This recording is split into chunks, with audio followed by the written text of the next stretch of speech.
graciosa severidade divina. A graciosa severidade divina. O texto da palavra de Deus, que vai servir de base para a mensagem dessa noite, está no segundo livro dos reis de Israel. Segundo livro dos reis, capítulo 5. Uma história bastante conhecida, não sei se, no entanto, ela é bem compreendida. Quero crer que os irmãos que têm feito teologia, estudado teologia aqui nas últimas semanas, e os irmãos que estão ouvindo a palavra de Deus e estudado a palavra de Deus e aprendendo a palavra de Deus nos últimos anos, consigam se aproximar dessa narrativa de forma correta. Sim, é mais uma narrativa do Antigo Testamento. Você tem visto como é que a gente se aproxima da narrativa. Toda narrativa precisa ser enquadrada dentro da história da redenção, daquilo que Deus está fazendo intencionalmente para redimir pecadores. E como você ouviu hoje pela manhã, toda a Escritura precisa ser lida numa estrutura, num arcabouço de graça, senão a gente começa a entender errado. Uma das coisas que mais acontecem de errado quando você lê qualquer narrativa, por exemplo, a história de Ruth ou a história de Esther, ou a de Abraão, é que geralmente nós olhamos para os personagens humanos como se eles fossem o personagem principal, como se eles fossem modelos para serem seguidos. Quando você olha pelas lentes da graça, você começa a fazer a leitura dentro do contexto da história da redenção, então a Bíblia se desdobra para você de forma coerente, de forma consistente, e assim nós somos abençoados vendo que o grande autor de toda a história da redenção é também o personagem principal, o diretor dessa peça, e é ele quem faz tudo, na verdade. Mas nós não somos marionetes nas mãos dele, não. Não, ele é um ótimo diretor e um ótimo roteirista. Ele consegue nos conduzir de tal forma que nós agimos com responsabilidade o tempo todo. Assim, nós somos responsáveis pelos nossos erros e nós somos também abençoados quando respondemos pelo poder dele, pela graça dele, positivamente ao seu chamamento, às suas ordenanças, às suas direções. Então é assim que a gente se aproxima mais uma vez de uma narrativa bíblica como essa. Então, 2 Reis, capítulo 5, de 1 a 19, na parte A do versículo. Diz assim a palavra de Deus.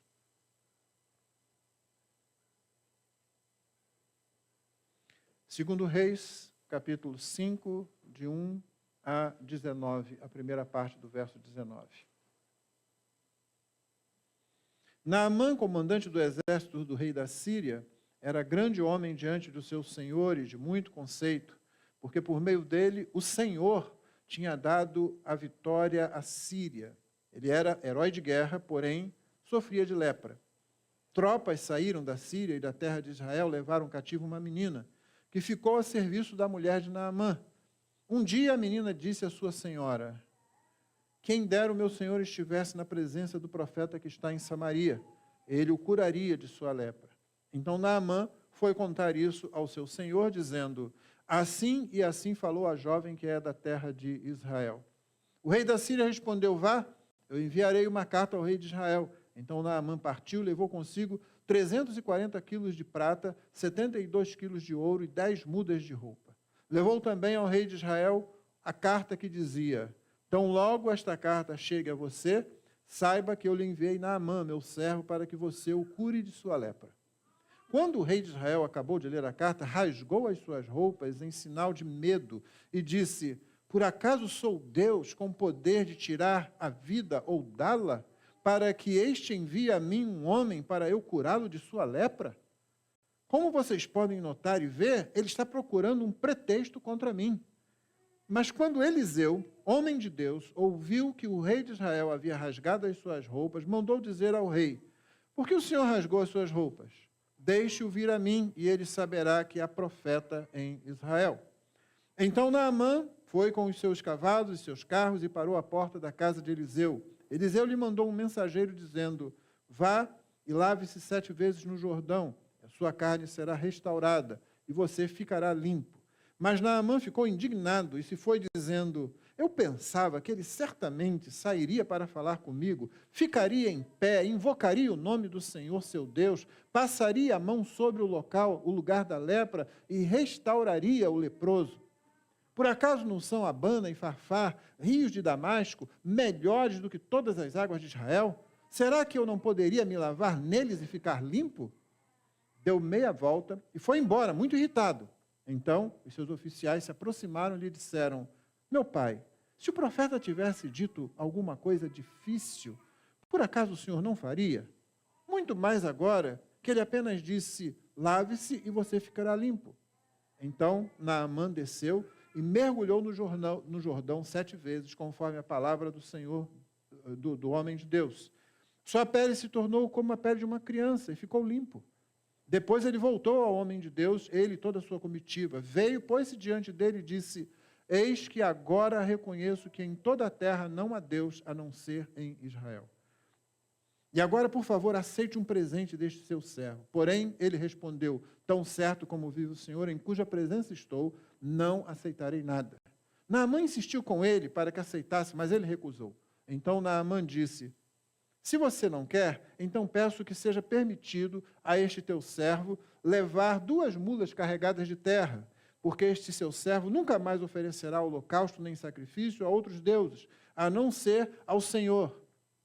Mas que o Senhor Deus perdoe o seu servo uma coisa: quando o meu senhor, o rei, entrar no templo de Rimom para ali adorar, e se ele se encostar no meu braço, e eu também tiver de me curvar no templo de Rimom, quando assim me prostrar no templo de Rimom, que o Senhor Deus perdoe este seu servo por isso.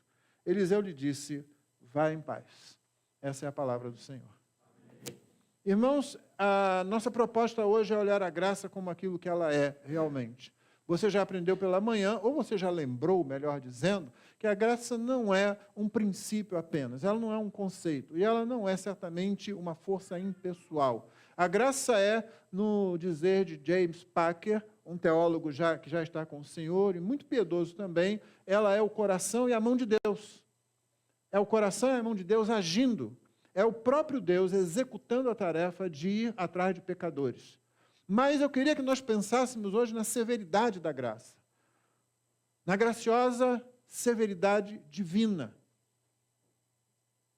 E se você reparar bem em toda a história da redenção, você vai perceber como ela é violenta, inclusive.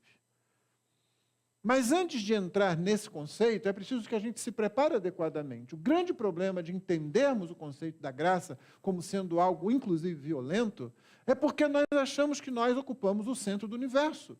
Sim, eu e você, quando chegamos a esse mundo, achamos que, naturalmente, nós somos o centro das atenções. Na maioria dos casos, os bebês já nascem sendo o centro das atenções. Nós compreendemos isso. Hoje de manhã, quando se disse para não apertar o neném, eu falei para quem estava ao meu lado: mas essa é a parte boa, a gente apertar o neném, não é? A gente morder o neném, não é? Mas a gente não pode fazer isso, a lei proíbe, a mãe pode não gostar.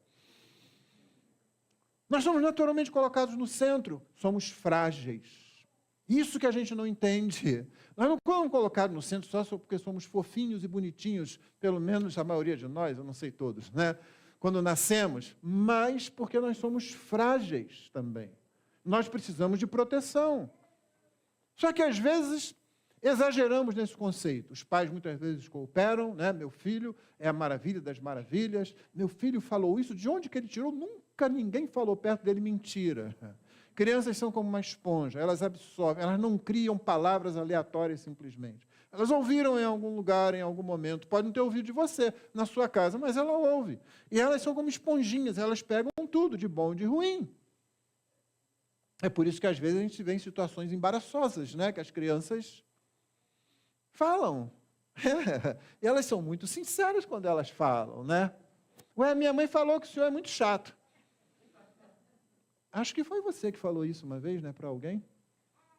A respeito da sua mãe. Mas foi sua irmã, né? É, claro, sua irmã não está aqui para se defender também. Mas foi. Minha mãe falou que o senhor é isso assim. Hã? Quê? Não, não foi isso não. Ela não ouviu direito, ou qualquer coisa assim. Nós somos, sabe, criados para estar ali, no centro das atenções. Infelizmente, isso vai mais fundo no nosso coração do que devia. E o nosso desejo de permanecer no centro das coisas é muito forte. Nós não saímos dali com facilidade, não. Por isso, Deus tem que intervir. Desde a queda, Deus tem que intervir. Você já ouviu pela manhã que houve uma violência contra um animal que morreu para que Deus pudesse vestir a recém-descoberta nudez de Adão e Eva. Não, eles estavam nus antes. Antes eles eram transparentes. Antes não havia nada para se esconder. Antes um olhava para o outro e sabia exatamente quem o outro era. A partir dali, quando eles se vestem, isso é simbólico. Não se trata somente do fato de que a criação, a natureza à volta deles se tornou um ambiente que agora não é realmente totalmente adaptado para eles. A natureza se volta contra a gente. A gente tem que se adaptar a ela, a gente tem que se proteger dela. E o primeiro sinal disso é, vocês agora vão sentir frio, vocês vão sentir calor. A nudez já não é uma coisa que cai bem em vocês. Mas, além disso, tem também a nudez que nenhum de nós quer, que é a nudez do interior, da alma, de ficarmos expostos aos outros. As pessoas dizem que um dos piores sonhos que há é quando você se vê num sonho nu na frente de todo mundo. E não é só por causa da nudez física. Isso também é simbólico do fato de que nós não queremos que as pessoas vejam tudo que está dentro da gente. Portanto, quando a Bíblia diz lá que Deus cobriu a nudez, não é somente para que eles sejam protegidos do frio, não é somente porque eles ficaram envergonhados, é pela razão pela qual eles ficaram envergonhados. Agora Eva não sabe tudo que Adão pensa. Adão não sabe tudo que Eva pensa. Antes eles estavam totalmente transparentes um para o outro, agora não. Essa é a nossa história. E não é só a roupa, não. Expressões faciais, sorrisos forçados, sorrisos amarelos, seriedade, nos resguardando. Às vezes é o braço cruzado. Assim, você pode fazer isso por várias razões, mas muitas vezes é simplesmente querer manter as pessoas à distância. Nós temos medo que as pessoas vejam tudo que há realmente no nosso interior, porque nós mesmos nem sempre queremos olhar dentro do nosso coração. Então Deus tem que agir, e a primeira ação dele foi um ato violento, de matar um animal, e novamente não estou fazendo nenhuma ligação teológica de que aquilo foi feito um sacrifício pelo próprio Deus, não. O que a Bíblia diz simplesmente é que um animal inocente que não tomou nenhuma decisão de desobediência contra o Criador foi morto, para que o problema do pecado, ou pelo menos uma das facetas desse problema, pudesse ser resolvido quanto a Adão e Eva. E o prosseguimento vai em frente. Você não entende o dilúvio como graça. Geralmente nós só entendemos o dilúvio como juízo. E ele foi juízo, mas não foi só isso, foi um grande ato violento da graça de Deus, em que Deus dá um reset na humanidade. Entendeu? Porque eles talvez tenham cruzado uma linha muito perigosa ali. A ideia de Gênesis 6, disputada em muitas coisas, pode sim, e é uma boa base para você se pensar, que anjos, demônios, anjos decaídos, deixaram a sua habitação normal, sua esfera de habitação, para se unir à raça humana. Se foi isso, eu vejo um bom motivo para Deus dar um reset e zerar a raça humana. Você já pensou que poderia sair daí? Aliás, você já pensou que estava saindo, se foi realmente isso que aconteceu? Você não precisa abraçar isso, mas fosse, o que estava acontecendo ali é algo que Deus disse, eu não vou deixar isso, isso vai destruir completamente a própria raça, a partir deles mesmos. Então, Deus misericordiosamente dá um reinício.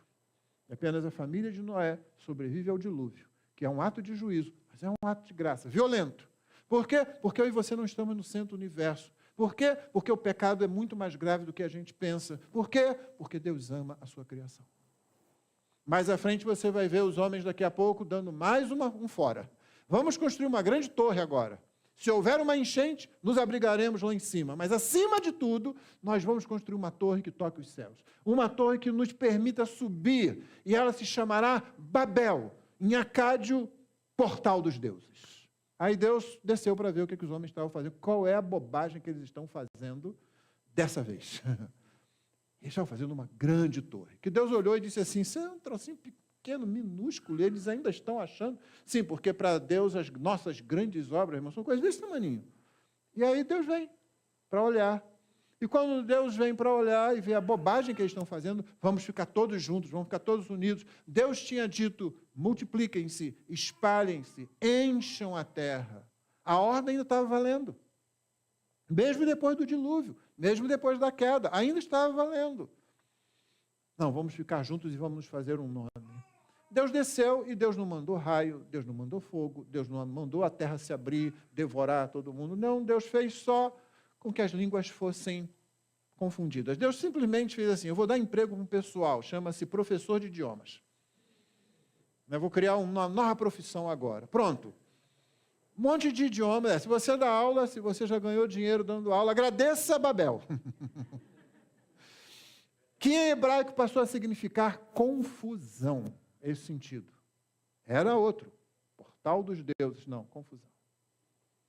Não parece tão violento assim, não é? Mas aqueles homens, aquelas mulheres tinham empenhado sua vida, começaram a construir. E Deus simplesmente parou tudo com um ato bem misericordioso, bem gracioso de confusão. Mas você já pensou no primeiro dia daquelas pessoas quando Deus fez isso? Hoje fica difícil de nós entendermos, de nós compreendermos todo o impacto, porque nós estamos acostumados, todos aqui nesse ambiente nasceram dentro de um mundo multilinguístico. Você ouve uma pessoa falando alguma coisa, deve ser estrangeiro, obviamente. Mas imagina, se pela primeira vez na história do planeta, na história da humanidade, você vai falar com seu parente, inclusive, e ele começa a falar uma coisa que você não entende. E ele parece que está sóbrio, ele não bebeu, ele não está louco, ele está sóbrio. E quando você fala com ele, o que houve? Ele olha para você como se você estivesse bêbado ou louco. Imagina isso.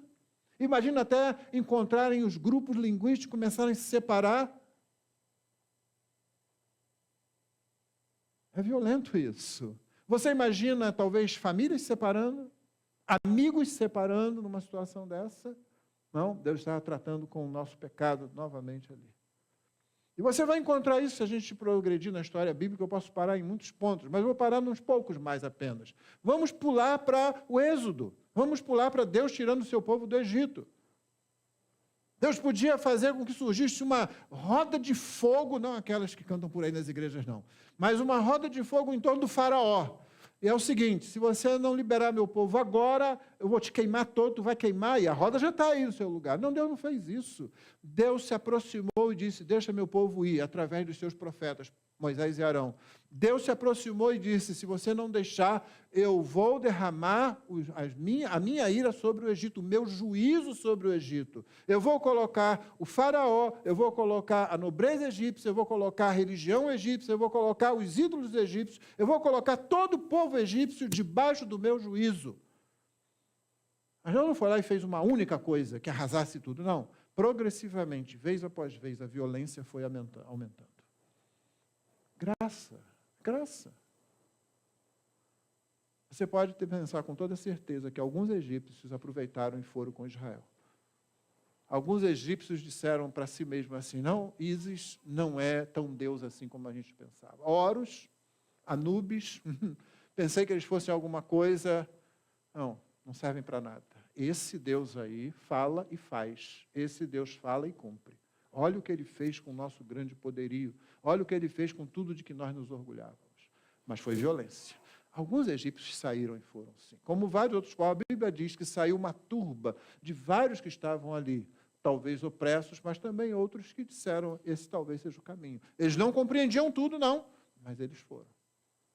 Vez após vez, praga após praga, até chegar na última, quando Deus resolveu entrar no próprio quarto do primogênito de cada família egípcia. Você imagina isso? Você imagina um grito de terror, de horror, de uma mãe no meio da noite, com o filho morto nos braços? Não pode, Senhor, é uma criança.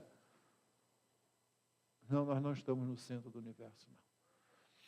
Deus está determinado a salvar pecadores. Ele vai salvar pecadores, sim, inclusive no Egito. Vamos progredir um pouco mais, vamos pular o Mar Vermelho, não precisamos falar dele, você sabe. Mas um pouco mais à frente, Deus para o seu povo na península do Sinai, o monte Sinai está ali. E Deus finalmente vem para estar com o seu povo. E Deus chega. Pétalas de flores caem do céu. Uma brisa suave passa pelo povo. Coro celestial canta boas-vindas ao povo de Deus. E você está pensando, tá bom, pastor, até que onde você vai com isso? Não é isso que a gente lê lá. O O que você lê em Êxodo 19 é toda uma preparação para que o povo chegue e ouça a voz de Deus. E o Monte Sinai, naquele momento, parece um vulcão. Há vozes, há fogo, há escuridão, há raios, há trovões. A ordem é dada, olha, ninguém chega, ninguém passa dessas marcações aqui. Quem passar, quem tocar, vai morrer.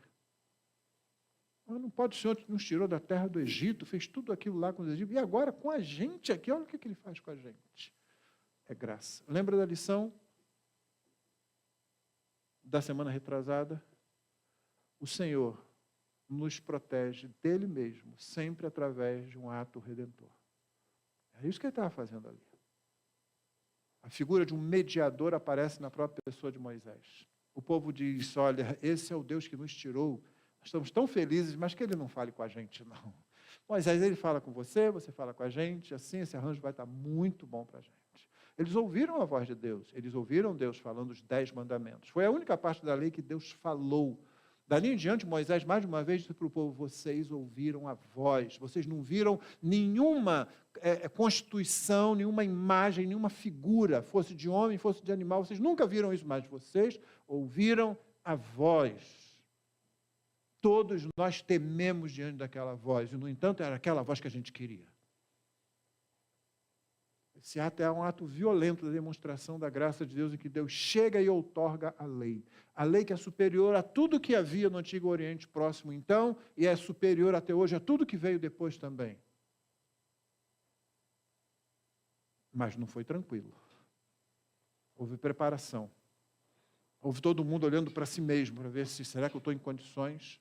E quando eles pensam, estamos em condições, sim, de chegar apenas até aqui, e não prossiga daqui para lá.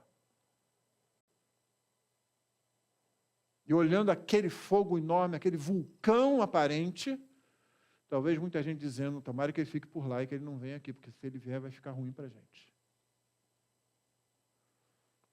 Meus irmãos, é Deus vindo atrás do pecador. Nós não compreendemos como é para Deus perdoar pecados.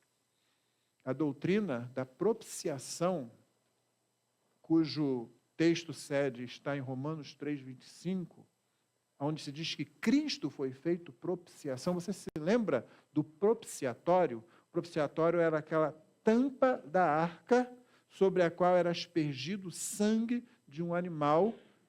E o símbolo é isso, uma vez oferecido o sangue ali, o propiciatório é o próprio símbolo de que Deus se torna propício a nós. Sangue tem que ser derramado porque precisa haver morte, uma vez que o salário do pecado é a morte. Se nós entendêssemos que quem está no centro do universo é o próprio Deus e não a gente, ficaria mais fácil da gente compreender essas coisas. Ficaria mais fácil da gente entender como a graça é absurda. Ficaria mais fácil da gente confessar, o Senhor não tinha que nos salvar, o Senhor não tinha que nos procurar, o Senhor podia ter simplesmente nos entregue todos ao juízo, à perdição eterna. Só que Deus está determinado a salvar. Isso é graça. Sim, ela é favor e merecido. Sim, ela é favor e merecido com relação ao ofensor, a quem fez a ofensa. Sim, ela é favor e merecido com relação ao ofensor, e um ofensor que não quer saber dessa graça, não quer saber desse favor. Só que Deus está determinado a salvar pecadores, e Deus não vai deixar nenhum daqueles que Ele escolheu para trás. Nenhum. Você entende como isso é bom para você? Você entende como isso é bom para nós? Como isso é encorajador? Deus que fez todas essas coisas e que depois finalmente fez a violência das violências, e essa violência não foi feita por Deus a seu Filho, porque o Senhor Jesus se ofereceu para a cruz. Ele disse, ninguém tira a minha vida de mim, eu de mim mesmo a dou. É uma tolice aquele raciocínio que diz assim, que Deus é esse que sacrifica o próprio Filho.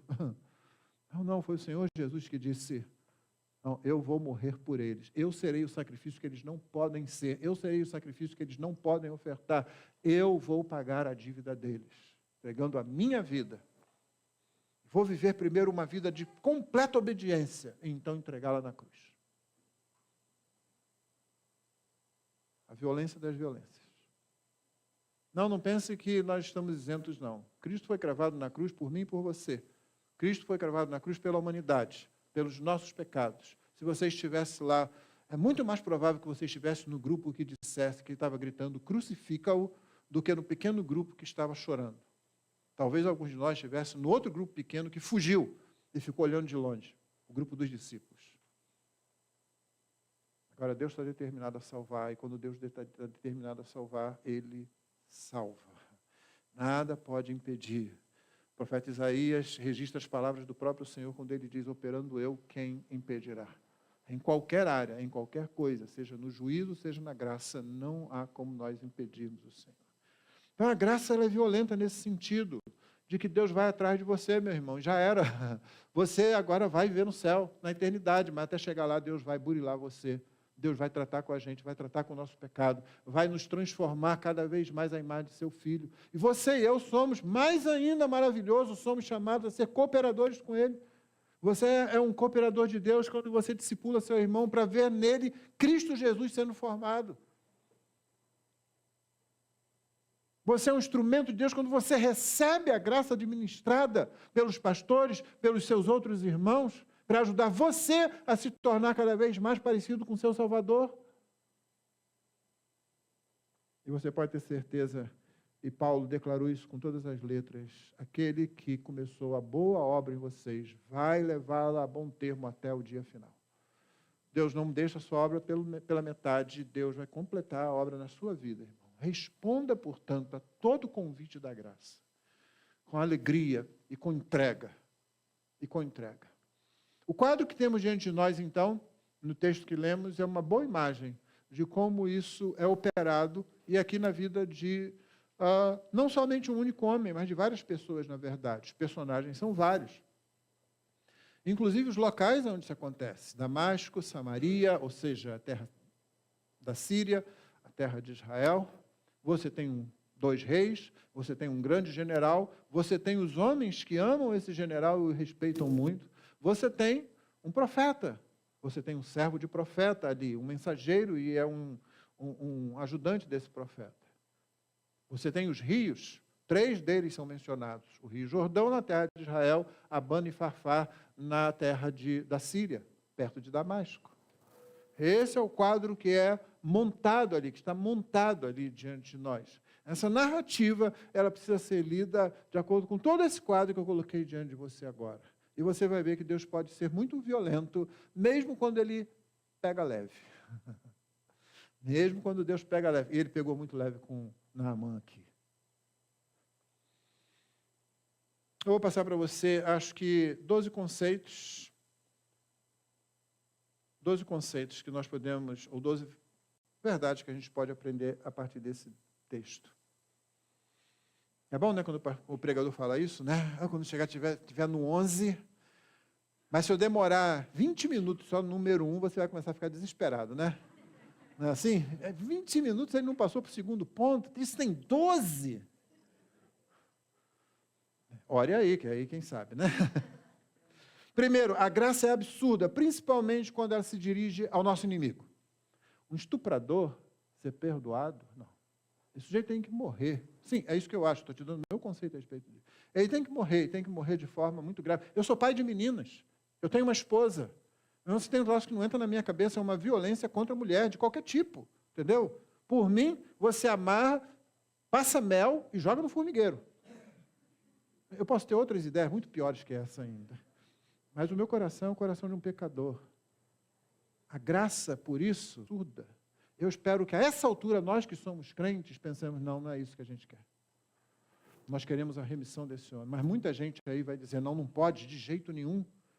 Alguém que faz uma violência contra pessoas que não podem se defender, contra seres que não podem se defender como crianças. Não pode. O Senhor Deus diz, pode. O meu filho sofreu a violência das violências. E não foi aquela da cruz somente física. Foi receber a ira eterna do Deus eterno sobre si. Nós não temos a menor ideia de como é isso. Por isso a graça é absurda, principalmente quando ela se dirige ao inimigo. Eu fico pensando Jonas nessa situação. O quê? Naamã curado? Se depender de mim. Lembra de Jonas? Não precisamos falar muito dele, né? Naamã, diz o texto, comandante do exército do rei da Síria. Isso significa que ele era comandante de um país que ora era aliado de Israel, ora não era aliado de Israel. E esse conflito vivia muitas vezes acontecendo, e quando ele acontecia, ele significava invasão, ele significava ataque, ele significava sequestro, ele significava roubo, ele significava morte.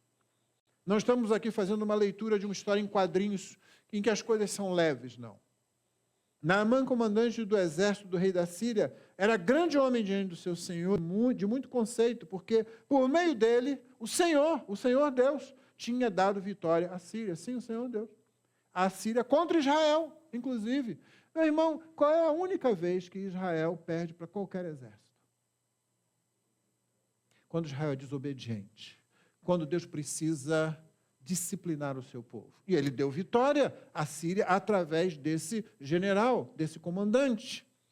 Porém, ele, sendo herói de guerra, sofria de lepra. A palavra lepra aqui é ampla demais. Geralmente, para encurtar um monte de detalhes que não vão ajudar em nada agora, provavelmente o que ele tinha era algo como vitiligo, por exemplo. Isso era suficiente para manter, não só no povo de Israel, mas em muitas nações do Antigo Oriente Próximo, uma pessoa afastada cerimonialmente.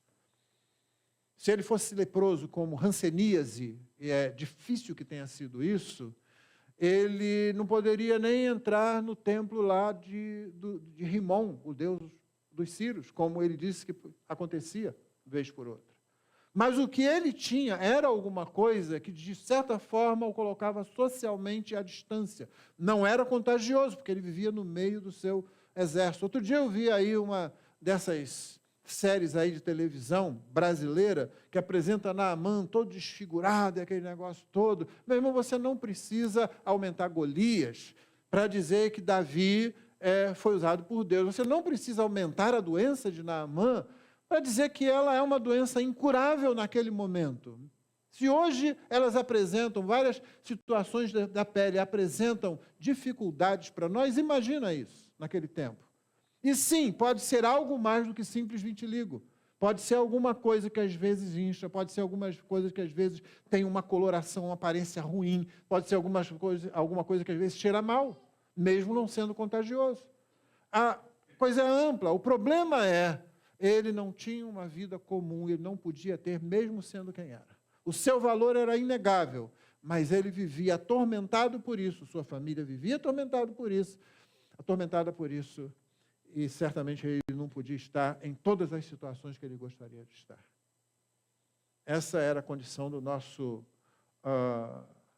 primeiro personagem que é apresentado. Na verdade, foram apresentados dois, porque Naamã e o rei da Síria. Tropas saíram da Síria e da terra de Israel, levaram cativo uma menina que ficou ao serviço da mulher de Naamã. Tenha cuidado para você não permitir que conceitos de justiça humana embotem seu entendimento da graça. A graça é assunto de Deus, Deus somente. Espera aí, Deus tinha mesmo que escravizar uma jovem para que então Naamã fosse curado? Meu irmão, você quer mesmo entrar por esse labirinto? Uma criança morre no hospital. Eu estou falando de uma história real. Várias enfermeiras se converteram quando viram a atitude do pai e da mãe. Vários irmãos foram fortalecidos.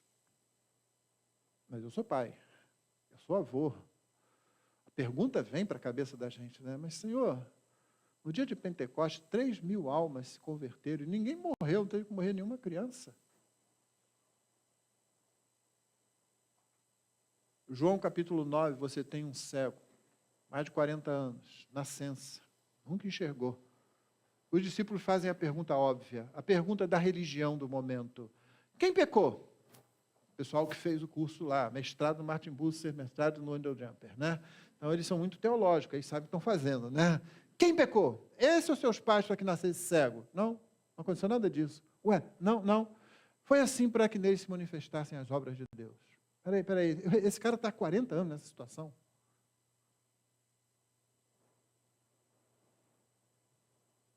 A administração da graça é assunto de Deus e de Deus somente. O que eu e você fazemos diante disso? a gente confessa a nossa incompetência, a nossa ignorância, a gente se curva diante de Deus. Porque Deus, quando administra a sua graça, Ele faz sem ligar os conceitos que você tem na sua cabeça, de como você acha que Ele deveria fazer ou deveria não fazer. Lembre-se, Deus está no centro do universo e Ele está fazendo tudo para o nosso bem. Quando isso é dito por um ser humano, eu fico com 2 pés atrás. Olha, eu estou fazendo isso para o seu bem. A gente já começa isso quando a gente é criança, né? Quando papai e mamãe vêm dar aquela palmadinha, um dia você vai me agradecer. Vou nada. Quê? Sim, geralmente o que acontece, e se isso é corretamente feito, a gente agradece mesmo. Mas quando seres humanos dizem para o outro, olha, eu estou fazendo isso para o seu bem, confia em mim. Mas quando Deus faz isso, Deus está fazendo exatamente porque nenhum sacrifício foi maior do que o da cruz de Cristo. Nenhum. O que esse homem passou não chega nem perto do que Jesus passou na cruz do Calvário. Foi assim, para que se manifestassem nele as obras de Deus, porque a obra de Deus é administrada pelo próprio Deus, e só por Ele somente. 3. Nossa tendência é procurar Deus sempre no lugar errado. Versos 4 e 5. Então Naamã foi contar isso ao seu senhor, dizendo, assim falou a jovem que é da terra de Israel. O rei da Síria respondeu, vá, eu enviarei uma carta ao rei de Israel. Ele foi para o lugar errado. Ela falou, a garota falou certo, se ele estivesse diante do profeta que está lá em Samaria. Mas aí ela falou isso para quem? Para a senhora dela, para a esposa. A esposa foi e falou para o marido. Viu como mulheres também não sabem dar o recado direito? E aí Naamã vai para o rei. Na verdade, isso era natural de acontecer. Os egípcios, por exemplo, tinham tratamentos para os olhos que eram muito bons naquele momento. E muita gente vinha, e quando o pessoal vinha para os médicos egípcios, eles não têm um consultório lá de medicina, não. Eles pertencem à nobreza, eles pertencem ao rei. Você tem que ir ao rei e pedir. Eles estão fazendo aí o que eles têm que fazer. A nossa tendência é sempre procurar Deus no lugar errado. Meu irmão, não estranhem se os que não conhecem a Deus propõem soluções equivocadas. É isso que eles vão fazer. Você vai evangelizar, a pessoa vai vir com 1000 ideias mirabolantes lá. O que você está esperando dela? Aqui o rei e o seu rei parecem supor que o profeta que está em Samaria está subordinado ao rei de Israel. Entendeu?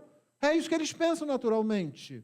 Então, eu vou ao rei, ele manda uma carta para o outro rei, para que o rei libere o seu profeta. Eles não conhecem Deus, eles não conhecem os profetas de Deus. Os profetas de Deus não são subordinados a ninguém, exceto Deus. Ninguém. Por isso que profetas morrem de vez em quando no Antigo Testamento. É por isso que João Batista morre no Novo Testamento. Eles não estão sujeitos à autoridade de ninguém. Eles não profetizam segundo os governantes. Eles profetizam dizendo assim diz o Senhor. Mas frequentemente nós procuramos, e a nossa tendência é procurar Deus no lugar errado. 4. A teologia da glória se revela em nossa tentativa de agradar a Deus, fora do que Deus quer. Então Naamã partiu, levou consigo 340 quilos de prata, 72 quilos de ouro, 10 mudas de roupa. Isso é muita coisa. Isso é para pagar o resgate de um rei. Sim, não estou usando de metáfora, não. Isso aqui era o tipo de coisa que pagaria o resgate de um rei. Essa quantidade de prata, essa quantidade de ouro é enorme. Um pouquinho desse ouro sustentaria um trabalhador por vários anos. Uma fração desse ouro. Entendeu? É o que ele vai fazer. Ele vai juntar tudo isso e ele vai lá. Eu vou pagar por isso. Eu não vou sair de lá devendo nada. Até porque eu estarei agradecido por isso. Mas eu vou entregar isso lá.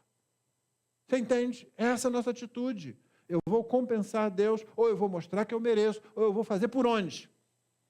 Conhece aquele versículo bíblico que diz, faz por onde que eu te ajudarei? Pois é, eu já ouvi isso como sendo versículo bíblico. Eu nem sei o que é que eu falo direito. 350 quilos de prata, 72 quilos de ouro seriam equivalentes hoje, segundo o cálculo que alguém fez, a cerca de 750 milhões de dólares. Eu posso imaginar muita coisa para fazer no MAP com isso. 5. Frequentemente, nosso desespero aponta para a nossa ignorância e soberba. Levou também ao rei de Israel, ao rei de Israel a carta do rei da Síria. Provavelmente o rei de Israel nessa época era Jorão e o rei da Síria era Ben-Hadad. Então, logo esta carta chega, você sabe que eu estou apresentando meu servo Naamã para que você o cure da lepra. Olha aí, viu? E o rei entendeu que era isso mesmo. O que ele está achando? O rei rasga as suas roupas porque ele está desesperado, é profunda angústia, esse é o sinal. Quando ele termina de ler no verso 7, rasgou suas roupas em sinal de medo e disse, ele está buscando uma oportunidade para começar uma nova guerra. Por acaso sou Deus com poder de tirar a vida, de dá-la, para poder curar esse homem de sua lepra? E está desesperado lá. Quando você é ignorante das coisas de Deus, você entra em desespero, sem necessidade alguma. Esse é o ponto. Frequentemente, o nosso desespero é uma vitrine da nossa ignorância e da nossa soberba também. Esse é o rei. Esse homem conhecia Eliseu. Sim, o rei conhecia o profeta. E o profeta estava lá, inclusive, morando na mesma cidade. Mas ele acha que a coisa está aqui só entre nós. Sexto, frequentemente nossa tolice encontra correção na palavra de Deus. Meu irmão, quando uma tolice sua, quando uma tolice nossa for corrigida pela palavra de Deus, diga, isso é graça. Não dê marradas como um bode para lá e para cá, não. Simplesmente diga, Senhor, muito obrigado. Louvado seja o teu nome. A tua palavra me confrontou e eu agora corrijo o meu caminho.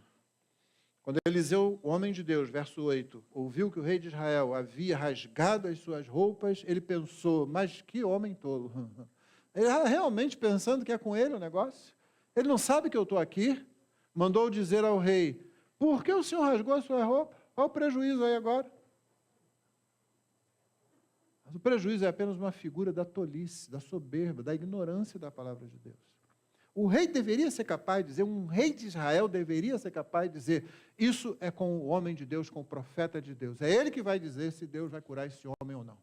Mas para isso Jorão teria que ter conhecimento da palavra e ser humilde para submeter a palavra, a lei de Deus. Só que ele não estava muito interessado nisso.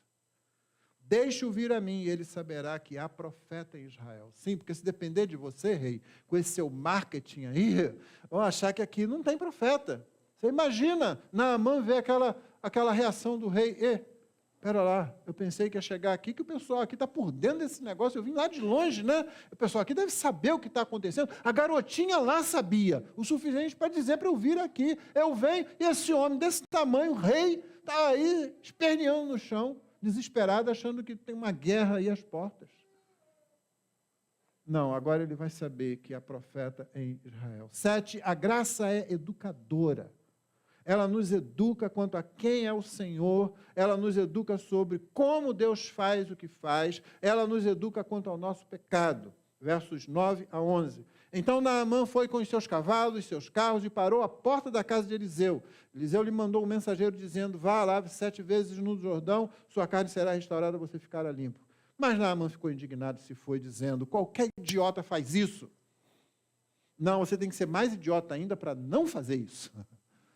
É isso que ele vai descobrir daqui a pouco. O que ele disse, na verdade, foi, eu pensava que ele certamente sairia para falar comigo, porque na cabeça de Naamã, como de quase todas as pessoas no Antigo Oriente Próximo, para que o milagre acontecesse, o agente do milagre tinha que estar presente. Onde está o profeta? Como isso vai acontecer? Como eu serei curado se o agente do milagre não estiver presente ali? Se ele manda um mensageiro me dar um recado aqui. A questão não era só que quem ele pensa que eu sou, era essa também. Mas na cabeça dele funciona assim, porque era assim que se fazia a coisa. O sacerdote, o feiticeiro, o bruxo, o profeta tinha que estar presente. Essa é a teologia ruim, a teologia errada, não é a teologia da lei de Deus. Eu pensava que ele certamente sairia para falar comigo, ficaria em pé, invocaria o nome do Senhor. Naamã podia dar para Eliseu a ordem de culto, né? Podia passar para ele, está aqui, ó, o ritual é esse aqui, entendeu? Passaria a mão, o verbo seria melhor traduzido aqui como levantaria a mão, ou imporia as mãos sobre o lugar da lepra e restauraria o leproso. Aí o ritual todo. A graça é educadora. Ela nos educa a respeito de quem é o Senhor. Naamã não sabe. Mas o agente da cura estava lá. Não é Eliseu. A cabeça dele mas não é Eliseu. É o Deus de Israel. Eliseu está querendo deixar muito claro isso. Eu sou apenas o mensageiro do Senhor. Eu falo o que ele fala. E é isso que você tem que fazer. Naamã continua indignado. Por acaso não são Abana e Farfar, rios de Damasco, melhores do que todas as águas de Israel? Será que então não posso me lavar nele, já que é assim? Já que é desse jeito? Ele não entende que o Deus de Israel não pode ser domesticado. Ele não entende que o Deus de Israel testa a nossa fé. Sim, Elias fez isso, Eliseu fez isso. Elias chegou na casa de uma viúva com filhos lá, quase sendo a vida dela totalmente destruída, e ela só tem um pouquinho de farinha lá. Vou fazer isso aqui, eu vou comer com meus filhos, a gente vai morrer, pronto, acabou. Ele falou, não, tá, já entendi tudo. Então, mas traz aí. Só que antes você pega um pouco e faz um pequeno bolo para mim. Entendeu? Eu não tenho nada, acho que você não entendeu a situação. Não, eu entendi muito bem. Agora você pega e primeiro faz para mim.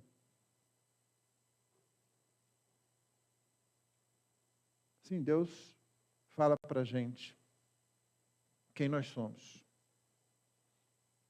quem Ele é, como é o nosso pecado. Sim, Deus testa a nossa fé, irmão. Sim, Deus prova a nossa fé. E o objetivo da aprovação é sempre que nós sejamos aprovados. Nem sempre somos, mas esse é o objetivo. O Senhor nos trazer para mais perto de si. O texto do verso 12 termina dizendo, deu meia volta e foi embora muito irritado. Eu sou um grande general, eu não sou uma criança para ficar pulando em rio. Por que ele não falou comigo de outro jeito? Por que ele não veio? Mas, oitavo, a graça é resoluta e Deus sendo determinado a socorrer o pecador, tolo, Deus vai até o fim. É isso que a graça é. Ela é resoluta. A violência da graça é como uma onda que não vai ser parada. Não é aquela onda da praia, né? É como um tsunami que não vai ser parado. Talvez por isso a gente confunda a graça com uma força impessoal. Não é, é o próprio Deus, em tudo que Ele é, indo resolutamente ao encontro do pecador e de encontro ao pecado humano. Verso 13, então os seus oficiais se aproximaram e lhe disseram, meu pai, se o profeta tivesse dito alguma coisa difícil, por acaso o Senhor não faria? Muito mais agora que ele apenas disse, lave-se e você ficará limpo. A graça é resoluta, né? E eu não disse que Deus pegou leve com Naamã aqui? Um dos seus oficiais chegou com um tratamento respeitoso, mas também de admiração, que era comum. Meu pai, pensa bem. 10, a graça produz gratidão.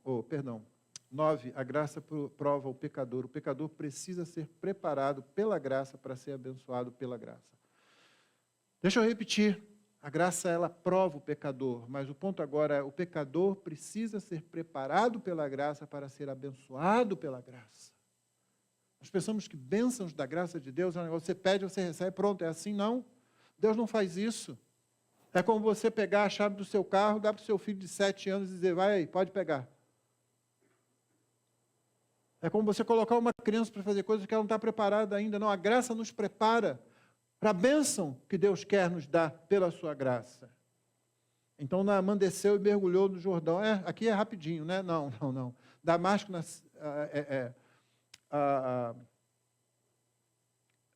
a cidade onde, Samaria, onde o profeta estava, porque no verso 24 vai dizer que ele estava lá na capital, junto com o rei. Por isso que Naamã falou com o rei e daqui a pouco parou todo mundo na porta da casa de Eliseu.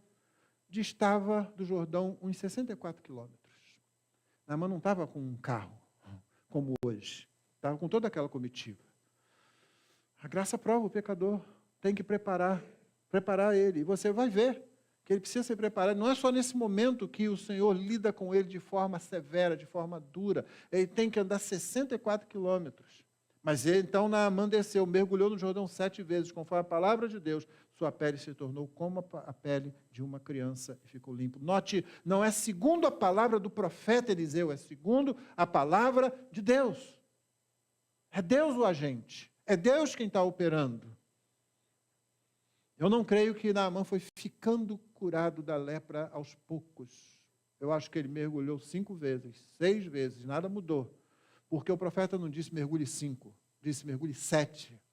Essa foi a palavra de Deus. Então ele tem que ir até o fim para finalmente experimentar que Deus é gracioso para com ele. 10, a graça produz gratidão. Ele volta todo aquele caminho, vai até o homem de Deus, com toda a comitiva. Se pôs diante dele e disse, eis que agora reconheço que em toda a terra não há Deus a não ser em Israel. Agora, essa é uma declaração que você não espera ouvir do segundo homem da Síria. Porque o sujeito em quem o rei se apoia quando entra no templo não é qualquer um. Essa é uma declaração de fé, uma declaração, os outros deuses são nada, o Deus de Israel é verdadeiro. Amém? Aleluia, glória a Deus. Isso é uma conversão. Isso é um homem que não tem nenhum conhecimento das coisas, talvez alguma coisinha por causa dos embates com Israel, mas que agora está dizendo, reconheço que em toda a terra não há Deus, a não ser em Israel.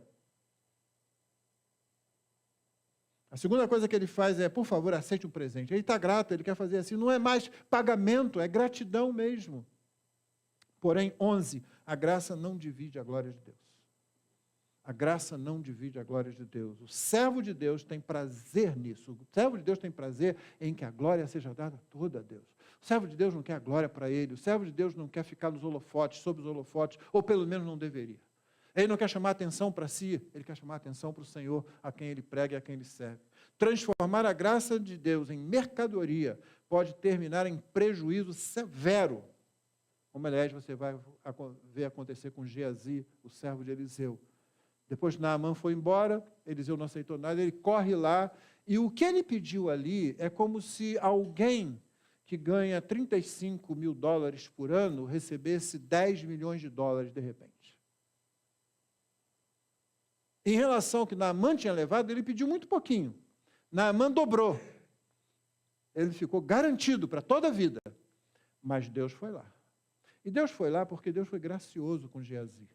Você lê o restante dos versos, da parte 19b até o verso 27, o que você vai ver é uma demonstração de Deus dizendo, Geazi, eu não vou permitir que você se perca nessa situação aí, não. Por isso, a lepra de Naamã, a doença de Naamã, passou para Geazi, que foi lá, sem Eliseu saber, e pediu alguma coisinha aí e tal, inventou uma história de que tinha alguém necessitado, mas era para ele.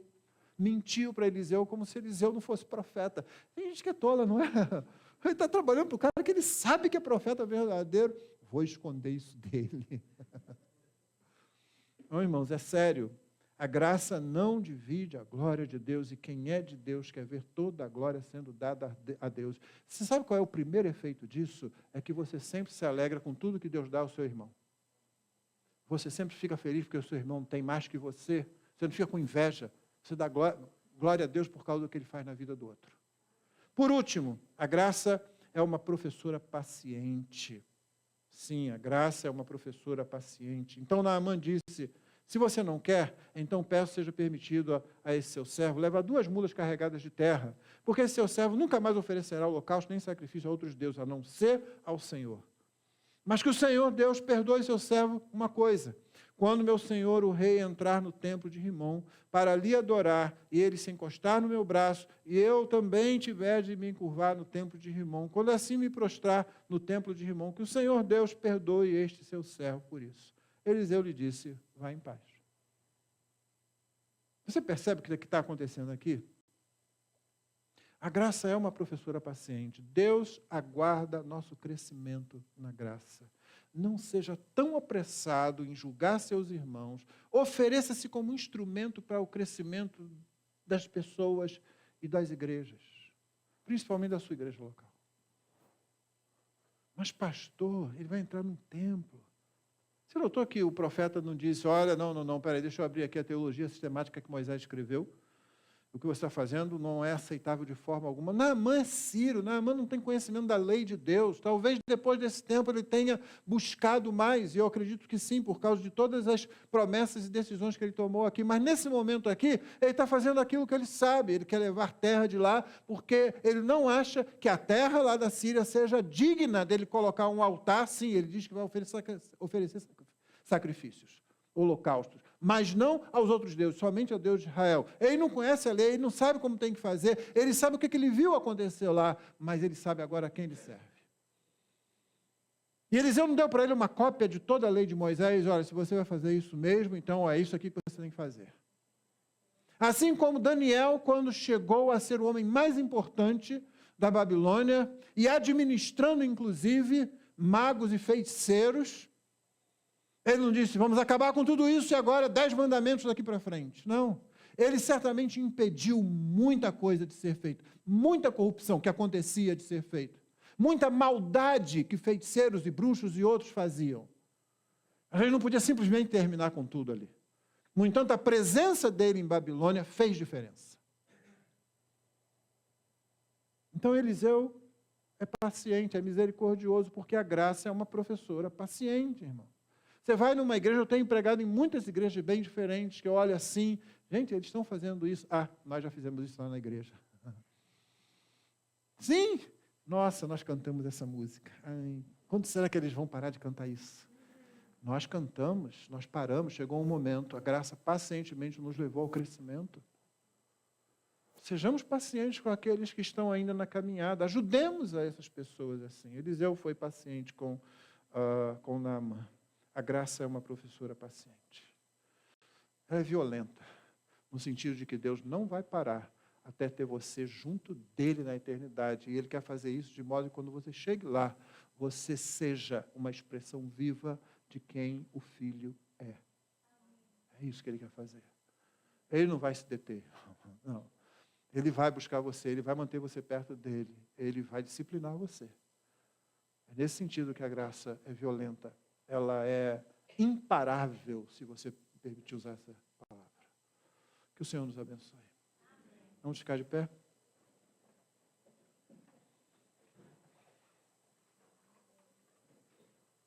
Eu vou orar, nós vamos cantar, a transmissão será interrompida, então nós permaneceremos com o nosso momento de oração. Pai querido, concede-nos a Tua graça, a Tua bênção, para que lembremos sempre de que é o Senhor quem está no centro de todas as coisas. Que nós te louvemos, Senhor, porque o Senhor cuida de nós. Mesmo quando nós não gostamos muito, mesmo quando o desconforto nos atinge. Oh, que nós estejamos cientes que a Tua palavra é verdadeira quando diz que o Senhor cuida de nós, que o Senhor nunca está ausente, que o Senhor está sempre presente e que o Senhor não vai parar enquanto não completar a boa obra em nós até aquele dia. É a nossa oração agradecidos em nome de Jesus.